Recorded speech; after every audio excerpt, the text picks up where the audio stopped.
வணக்கம். சற்று முன் கிடைக்கப்பெற்ற மிக மிக முக்கியமான செய்தி ஒன்று வெளியாகியுள்ளது.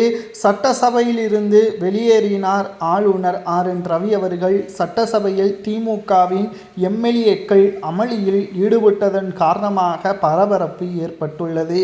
தேசிய கீதத்தை ஒளிபரப்பாமல் சட்டசபை கூட்டத்தொடர் நடத்தியதன் காரணமாக 9:30க்கு வந்த ஆளுநர் என் ரவி அவர்கள் 9:37க்கு அங்கிருந்து சென்றுவிட்டார். இதனால் திமுகவின் அரசில் கொண்டு வந்த திட்டங்கள் மற்றும் திமுகவின் அரசை பெருமைப்படுத்தும் விதமான அறிக்கையை வாசிக்காமல் சென்றுவிட்டதாக மீண்டும் குற்றச்சாட்டுகள் எழுப்பப்பட்டு வருகிறது.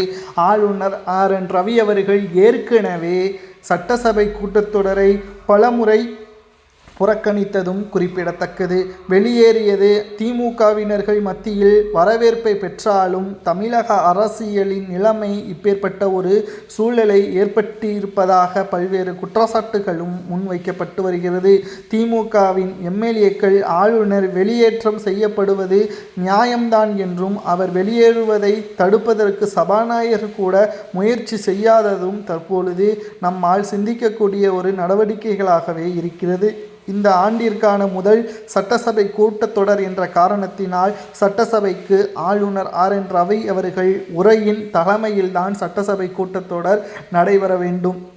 ஆனால் முதலில் தேசிய கீதத்தை ஒளிபரப்பாமல் சட்டசபையில் ஆளுநர் என் ரவி அவர்கள் முன்பாகவே ஸ்டாலினை உயர்த்தி பேசுவதும் திமுகவை பற்றி பெருமை கொண்டாடுவதும் இது திமுகவின் விழா கிடையாது, சட்டசபை கூட்டத்தொடர் இது மக்களுக்கான ஒரு சபை என்பதையும் மக்களுக்கு சொன்ன வாக்குறுதிகளை நிறைவேற்றப்பட்டதா என்பதை ஆளும் கட்சியிடம் எதிர்க்கட்சிகள் கேள்வி கேட்கக்கூடிய சபை என்பதை மறந்துவிட்டதா திமுக என்று சமூக வலைதளங்களில் பல்வேறு குற்றச்சாட்டுகளும் திமுகவிற்கு எதிராக முன்வைக்கப்பட்டு வருகிறது.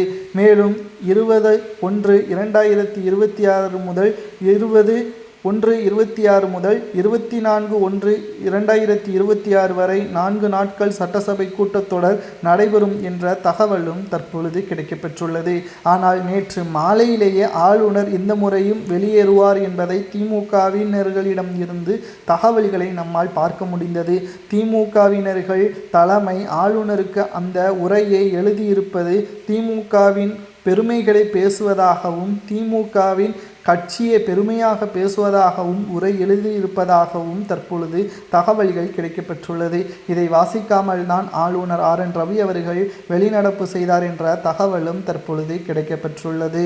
இதை பற்றி உங்களது கருத்துக்களை மறக்காம கமெண்ட் வாயிலாக கூறுங்கள். ஆளுநர் வெளியேறியது சரியா தவறு என்பதை கமெண்டில் கூறுங்கள்.